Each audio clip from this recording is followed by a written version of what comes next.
All right, ladies and gentlemen, good afternoon. It is me, Mike, KO4PDI, live on Twitter, YouTube, and Facebook. How you doing today? I thought I would just come on today and show you a few different things. I'm going to go into that browser and turn off the sound. We're listening to commercial-free music. Copyright-free music on YouTube. That's where I get the music from, because otherwise they black out your signal. You don't get to see anything, and it stinks. You'll end up with no audio. But I thought I had put up a survey yesterday for everybody to. By the way, don't mind this extra wire hanging here. That's the one that's going to go to the mixer eventually, but we're not there yet. So we're going straight into the computer with this wire right here. Anyway, enough of the technical jargon.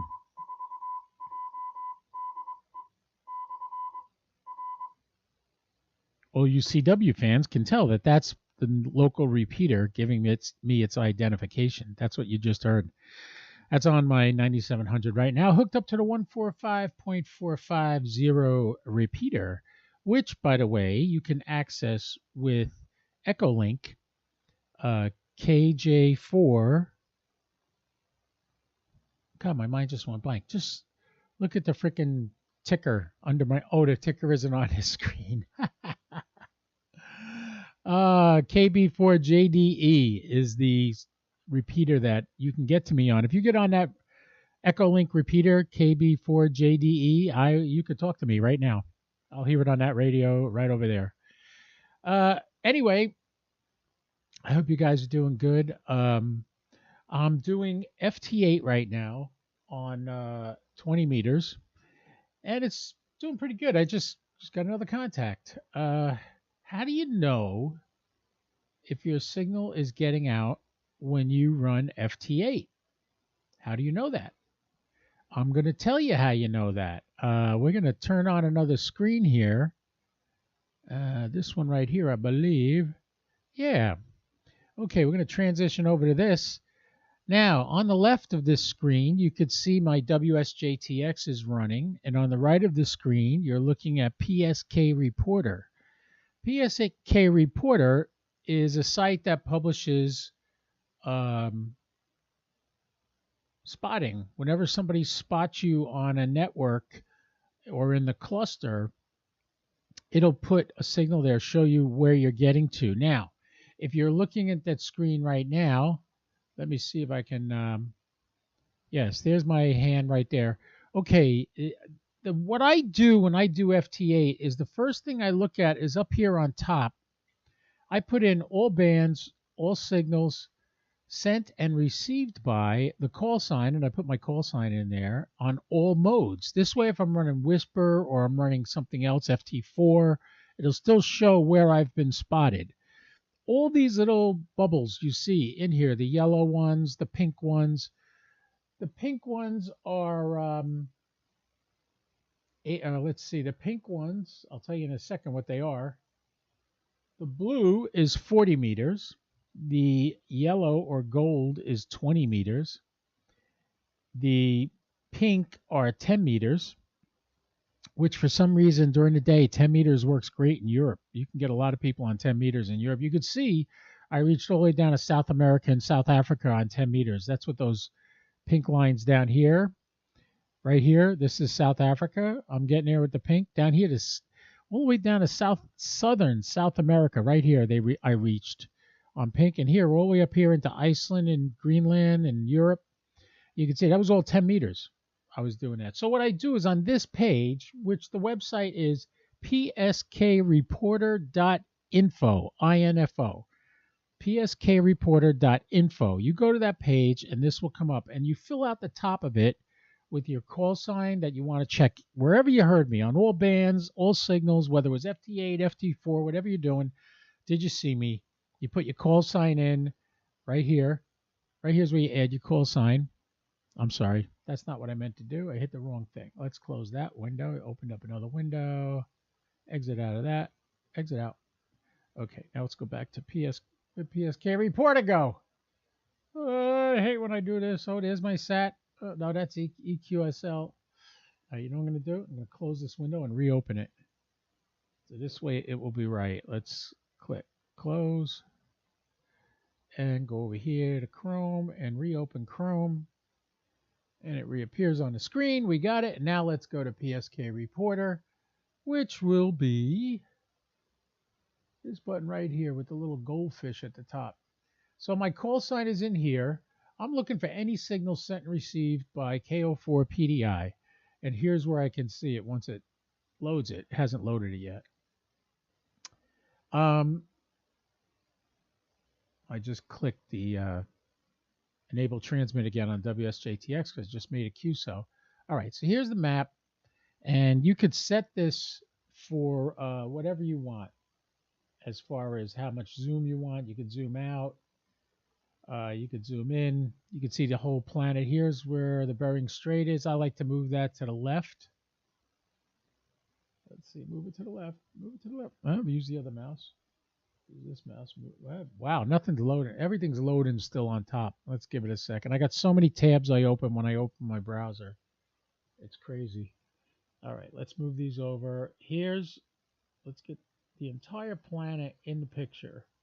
Okay, so here's Alaska.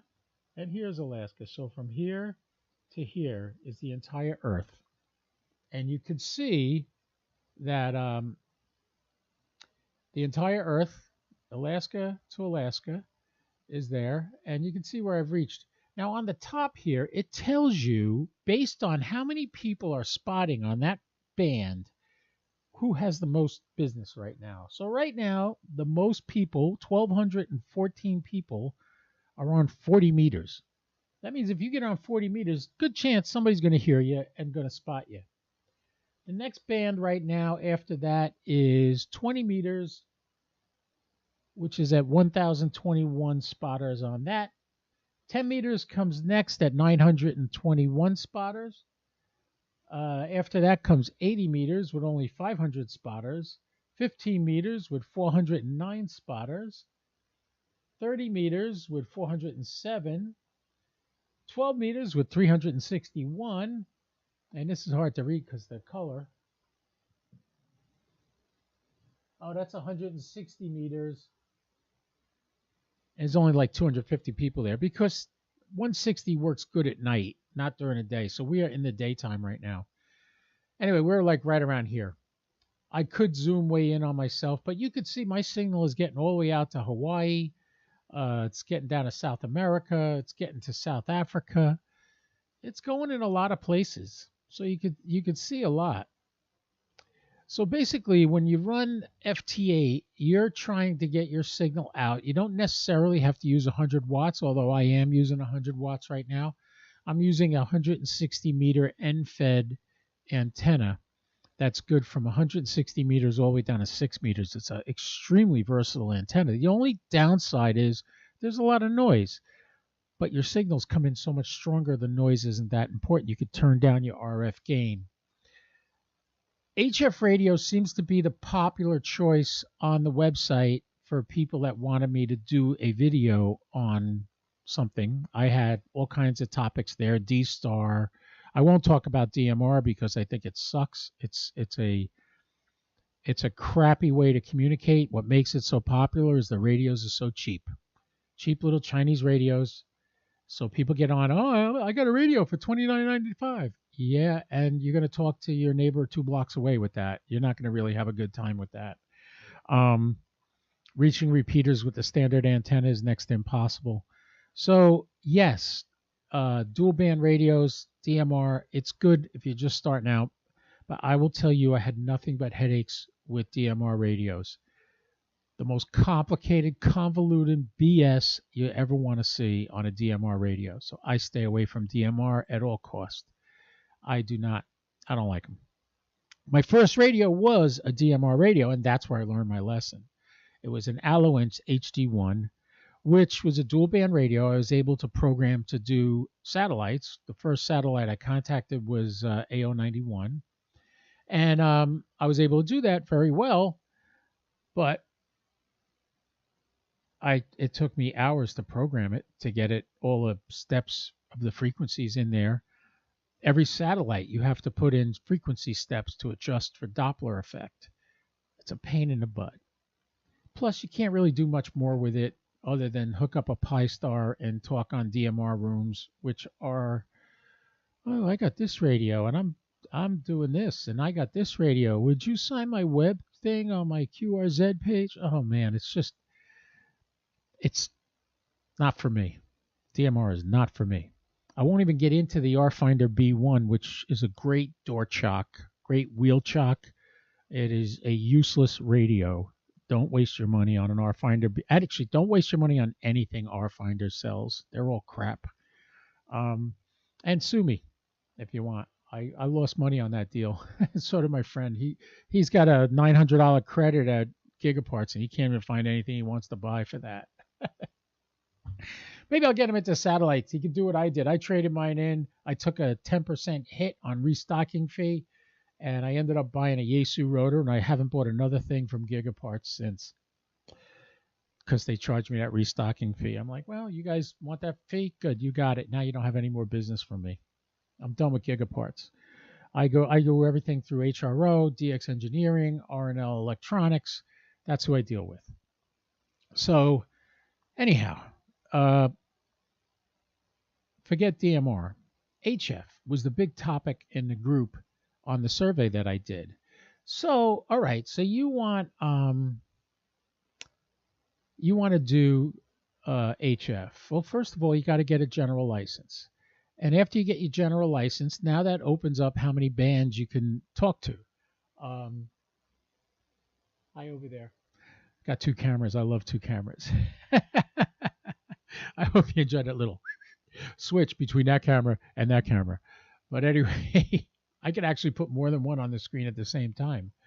As a matter of fact, I'll do that right now. I'll show you this. You can see both cameras at the same time, and the PSK Reporter website. This website is fantastic for doing all kinds of stuff as far as finding out, number one, who are the most people online right now? Why would I be on 4 meters? Because right now there's 2 people on 4 meters. So why would I be on 4 meters? I don't even want to go there. I don't even have the ability to do 4 meters. The lowest I can go is 6. 6 meters, let's see, there's nobody on 6 meters. Oh, yeah, there is. There's 167 people on 6 meters right now. But the most prolific band at this moment on FT8 is 40 meters, and that I'm running on 20 meters, but it's very close. It's about 200 difference between 20 and 40 meters.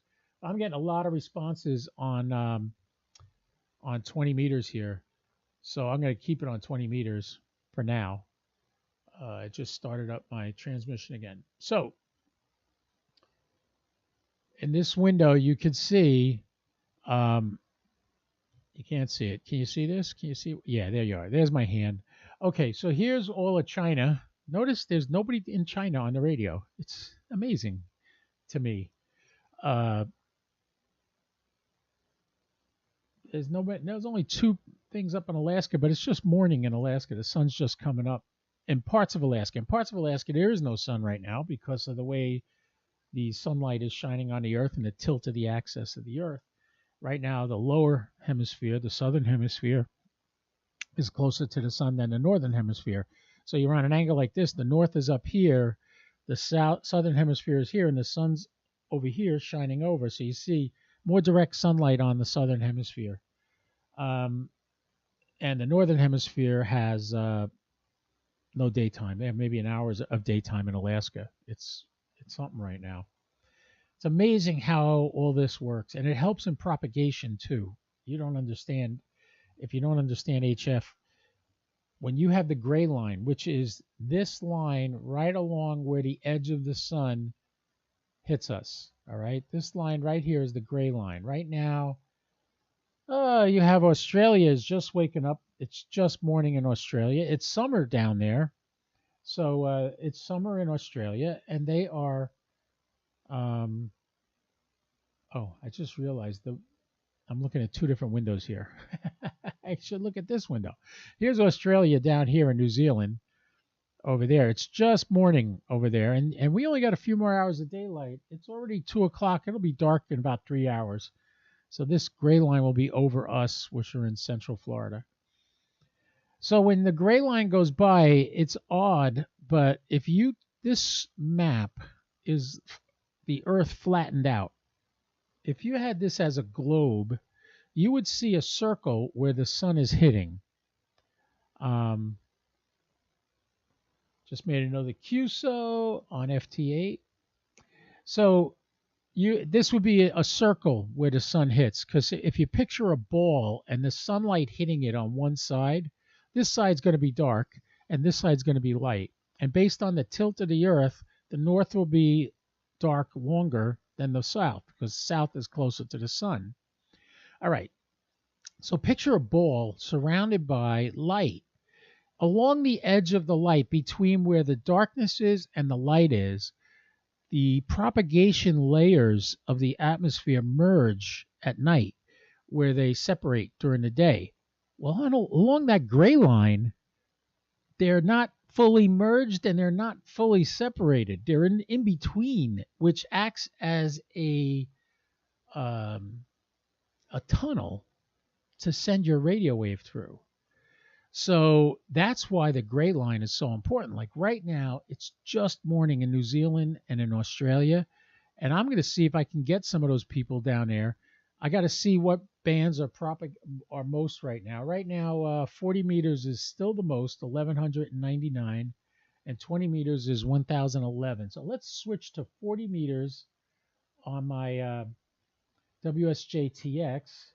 We'll go over to there and click this, go 40 meters, and then tell it enable transmit. You'll see the frequency changes to 7073 and 7074. So now I'll start transmitting. So we will see more of the purple bubbles starting to show up on here. If I click go, and if you look in this window here, what you're going to see is, now that I hit go, you're going to start to see purple things. We have pink and we have gold right now. 40 meters is like a bluish purple color. So we'll start to see those. If I hit refresh, we'll see it, because my radio already transmitted, so I'm sure somebody heard me already. There we go. There you go. You see the blues here? These are like bluish purple. These little ones right here. That's the new me. That's me just transmitting now on 40 meters. So the first two got out to there, and as time goes on, it'll spread out. It'll be more around the country and then also into Europe, and should get down to Australia too, because as the sun comes up in Australia, 40 meters starts to come in down there also. Right now there's 1,200 people on 40 meters. So that's a good thing. I was the 1,200th person. It was 1199, right? Then I jumped on 40 meters, and now I'm there. Oh, and look at Discord's doing something. Let's see what's happening on Discord. I have Discord also. I have not enabled it massively for this room. All right. It was 5 days ago. That was September 17th. So that's crap. We don't need to see any of that. All right. Anyway, so I'm monitoring myself on Twitter also. I should be right here where it just disappeared. Well, I was monitoring myself on Twitter. All right, so I hope you guys enjoyed that little explanation of the gray line. That was not academic. It was just a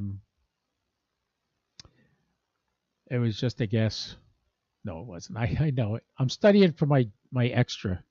Here's a good screen. This is the ham radio laptop on my left. This is the screen from that radio, and you could see it's running WSJTX on the left here, and it's running PSK Reporter on the right, and we haven't updated this one, so we'll hit go, and you'll see a lot more blue bubbles show up. There we go. Now, notice we're only one over in Europe, but a bunch in the United States here. And I'm running at, I'm running at 100 watts right now off my 160 meter end fed. So I use that 160 meter end fed whenever I do HF transmission. Uh, I have an 80 meter off center fed dipole that I also used, but this 160 has much better gain, and I can do more with it. So I really like the 160 meter end fed. It's from Palomar Engineering, and I highly suggest if you want a 160 meter antenna and you don't have room for 500 feet of wire, this is the antenna. It's a bullet, they call it, and let's see. This is the bullet 9-to-1 end-fed antenna. Says need a high-performance multi-band stealthy antenna system that is easy to set up and use. Get the bullet 9 matching unit, the antenna and wire insulators all in one in a convenient package. Great HOA restricted areas, camping, portable operations, and remember to add a feed line choke. Okay, so what happened with me when I put this in, there's all different ways you could put this in. You could put in, let me show you this. I didn't realize this camera wasn't on when I showed this. This is the antenna that I'm using. It's a Palomar Engineering bullet 9-to-1 end-fed antenna. It has a 9-to-1 talk much mic. 9-to-1 balun on the end transformer. You could set it up as a ladder as a vertical, inverted L, inverted V. You could set it up where it's an L, inverted L, and then it drops down at the far end. It is only 155 feet long. That's what makes this antenna so easy to use. They give you a bunch of different patterns, and I can show you, these are the SWR readings across the bands that they give you with the antenna here and here. Very, very accurate. I was having trouble, and I actually called them at Palomar, and I asked them, what am I doing wrong? Because I could not get 160 and 80 meters in. Every other band came in fine. He said, add a 94 foot, my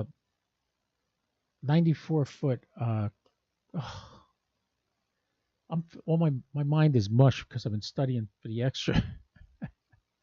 Counterpoise. That's the word I'm looking for. 94-foot counterpoise. I did that. Didn't help. Then I realized it says the minimum length of coax you need with this antenna, if you're going to use it 160 to 6, is 100 feet of coax. Well, from where my lightning protection is into my radio is 30 feet, maybe? Ain't enough. I needed more. So I called them and I asked them, and luckily my Elmer ND1C happened to have a spare 100-foot of LMR 400. So I took that LMR 400 and I put that into the system, connected it to the balun, because the balun is down at the ground. It's not up high like a dipole. It's down low. So I have it down low. I have the counterpoise on it, 90-something feet. And then I added this 100-foot of coax between the balun and the lightning protection. And guess what? Every single band came below 2 SWR. And with the tuner in the radio, it could adjust it, the fine tuning, adjust anyone from 160 to 6 with minimal effort. Absolutely incredible little setup. And I am so impressed with it. Like I said, there's more noise on it, but it works so well. I love this antenna. Right now, it goes to the back of my yard and then up to the front. So it goes up that way and that way. I want to change it eventually. The woods behind my house are soaking wet because every time it rains, it floods back there. So I'm going to wait until it dries up a little bit, and then I'm going to take that one that goes to the front of the house. I'm going to take it down and put it straight back. So it'll be an inverted L going up about almost 40 feet and then out straight back. I should get much better performance out of it once I do that. I love watching these guys with their giant antennas and amplifiers, and I talk to Europe. Yeah, try that with 5 watts. Talk to Europe on 5 watts. I've done it. I started out QRP with my ICOM 705 when I started doing parks on the air. I didn't have an amplifier. I didn't know if there was an amplifier. At the time, I think they didn't have any amplifiers for it, but they had the Mat 2 tuner. I have 2 of those that help tune the frequencies. But the secret to getting out there is not wattage. Although wattage is great, you want to get a beam antenna, put it on a 75-foot tower and turn it towards Europe and just fry them, go right ahead. Knock yourself out. To me, that's not anything special. That's like, that's anybody could do that. Just buy like big, giant, powerful shit and shoot it out there. Yeah, I don't believe in that. I like to learn why and how it works. And my Elmer ND1C, another pat on his back. He's also going to be one of the VEs tomorrow when I take my extra test for the 3rd time. I hope I pass. I hope I pass. I hope I pass. Everybody click your heels together and say, I hope Mike passes his extra tests. Anyway, he taught me from day one. Resonant antennas work. If your antenna is resonant on the frequency you're using, you are going to make contacts. There's no way you can't. That's how it works. The more resonant your antenna, the better your signal, the better you're able to receive also. So I made it a point of every time I put up an end fed, every time I put up my Buddy Pole or my Buddy Stick Deluxe, I have my frequency analyzer there. I use the Rig Expert 230 right now. That's my favorite. I've had a Nano VNA. I have a Comet 500 antenna analyzer. Great for individual bands. Very hard when you're working on multiple bands. You want to see all the bands at the same time. It's very hard with the Comet. You get one band at a time is simple, but you try to do multiple bands, you can't do it. So that's why I use the Rig Expert, because I can look at the entire spectrum in one shot. I love the Rig Expert 230. Maybe I'll do a video on that one day while I'm doing Parks on the Air to show you exactly how I tune my antennas before I even hook them up to the radio. They're tuned, and I know they're going to work. Okay, so there's that. So you want a resonant antenna. Wattage, 100 watts is not bad. I use 100 watts whenever I have the opportunity to. Most of the times when I'm doing Parks on the Air, I'm only doing about 70 watts. Yesterday, I got about 40 contacts between digital and voice doing Parks on the Air over at Washington Oaks State Park. You guys are more than welcome to find me. There is a great app. I've spoke about it before. It's called Ham Alert. Ham Alert. I'm going to show you what it looks like. If you look at my phone here, you see the one that looks like a ham? Let's get that in the shot. Adjust the light. There it is. The one with the little red dot by it. See that? That's called Ham Alert. And when you open Ham Alert, here's how it opens. Let's adjust the light. And there's everybody is K8MRD, my good friend Mike. He was on FT8, 40 meters at 0334 Zulu. That was last night. And so is Hayden, VK7HH. He was on 50 hertz. So that would be, what? That would be like 6 meters. He was on last night doing FT8. So that's how if you get this app, you click on triggers on the top right there. See, it says triggers right up there. Let's get the light adjusted. There you go. You click on triggers. When you click on triggers, all the people you put in there, the call signs you put in there will come up on the screen. There they are right there. See them? Those are all the call signs I'm monitoring. If you want to add one, you just hit the plus sign, and this window opens up. And what you do is you put call sign, and you put the guy's call sign in there.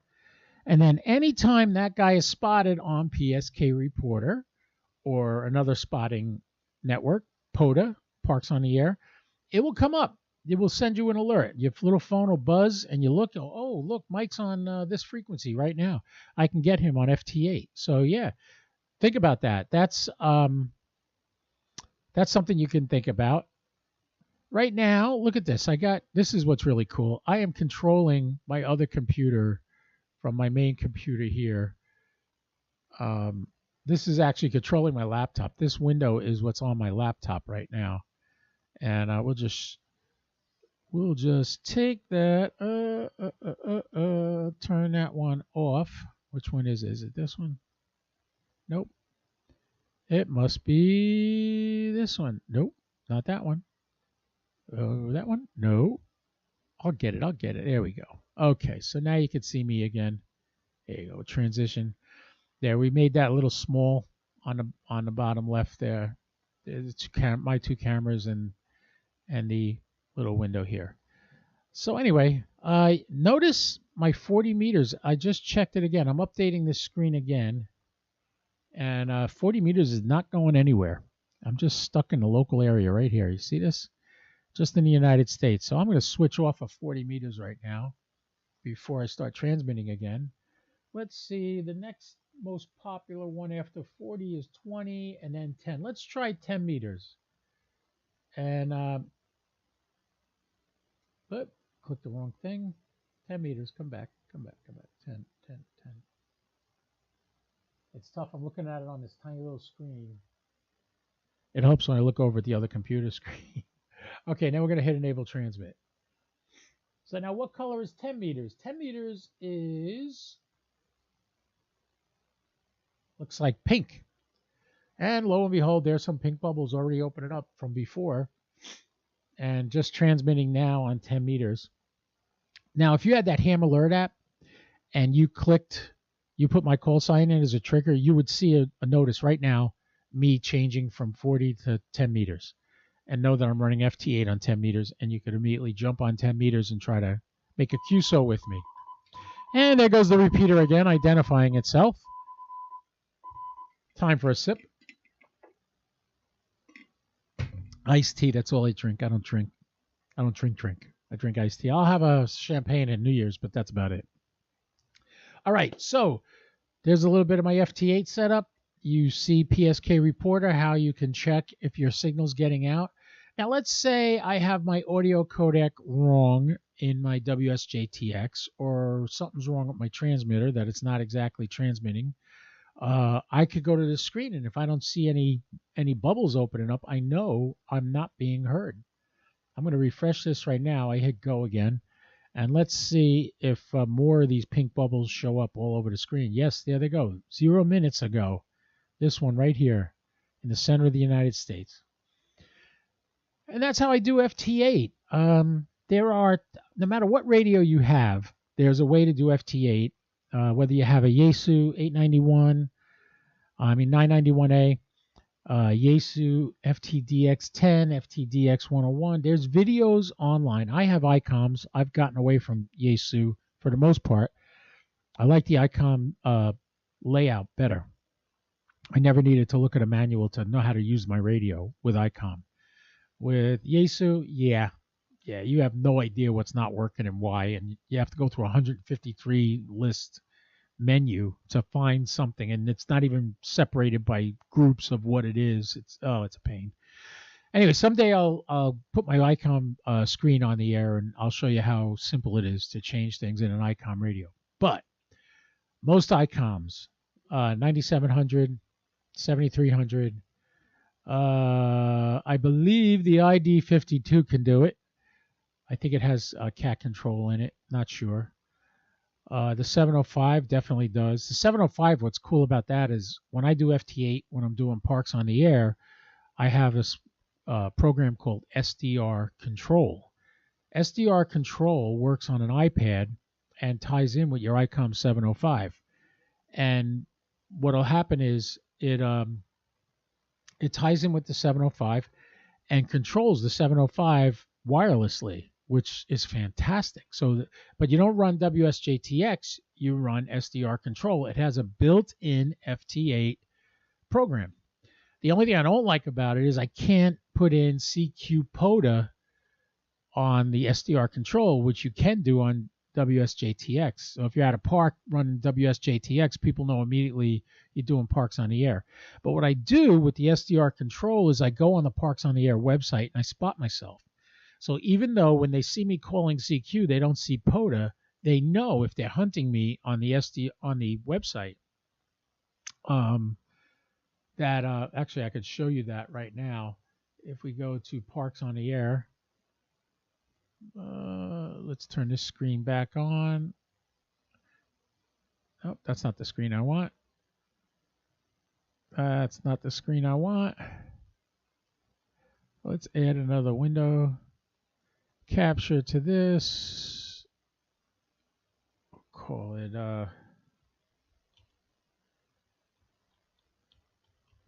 yeah, this is doing it on the fly, folks. All right, that's the window I want. It's already set up. There you go. All right, we could shrink this down. Hold on. I'm coming. Let's shrink this down and move this up here. And then I will bring it on your screen so you could see it. Right now you can't see it. Okay, there you go. Okay, so now you see it. This is the Parks on the Air website. Whenever you go to Parks on the Air, pota.app, you click on spots. And what will come up is everybody that right at this moment is at a park doing Parks on the Air. Why isn't it going? I clicked on it. Come on. Don't make a liar out of me, POTA. There we go. Okay. So right now, this is looking at 20 meters. Let's go to all. And you could sort these. You see here, you got the word mode. You can click on that. And you want to do CW, FT4, FT8, single sideband. Let's go to single sideband. These are everybody that is at a park on whatever band they're on. These are all people that are out at parks right this minute doing Parks on the Air. All the bands. This is all the bands listed here. So let's see. Right at the top, we start out with, why is my spot there? This says I'm out at a park right now. I'm not. That was yesterday. Why is that still there? That shouldn't be there. I'm going to mark a QRT so that people realize I am not there. That should come off the screen. That should not be there. Anyway, let me refresh the screen. Maybe it'll disappear. Wherever park you spot yourself at will be the first one that comes up, and which is this dark green one right here is me. But I'm not doing Parks on the Air today, so I don't know why that says it. All right, forget it. Okay, this guy right here, he's at General Coffee State Park.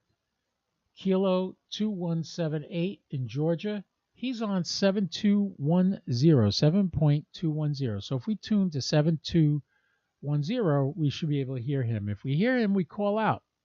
If we hear him and we got a good signal, we hit respot. We put his signal report there. For instance, you see here in this window, KO4GAR just reported that he got him in South Carolina as a 5.9. Pretty good, right? And this is how you hunt on Parks on the Air. All on HF frequencies, by the way. So remember that. This guy here is at Rat River State Wildlife Area in Wisconsin. He's on 7.228. If you go there, you can contact him. K0 Mike Juliet, K0MJ, said he was a 5.5 into Kansas from Wisconsin. So we could someday, what I'll do is I'll actually do some Parks on the Air hunting right here, live, so you can see what I do when I do it. I don't have the mixer hooked up yet, so the radios can't come into the computer yet.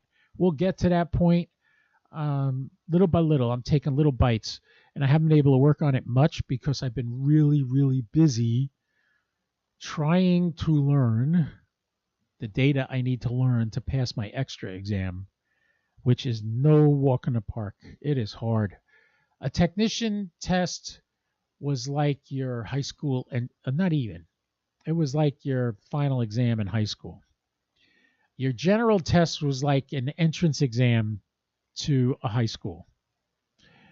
General is like a college thesis. It is day and night. I mean, extra is like a college thesis. Tech, general, extra. I just want to get it so I never have to do it again, and I got free use of the bands wherever I want to go. So that's why I'm doing that.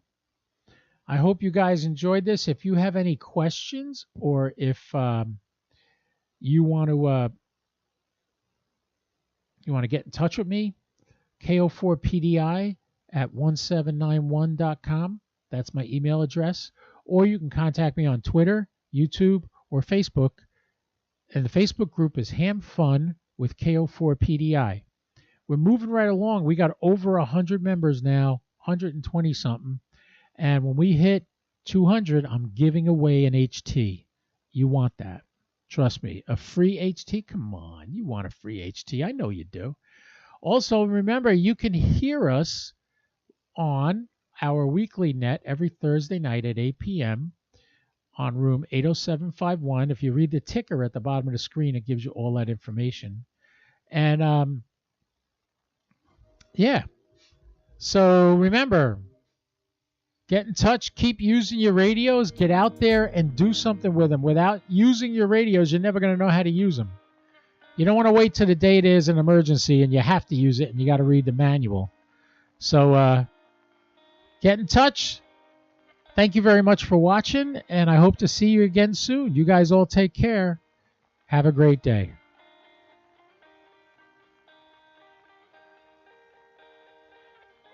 73.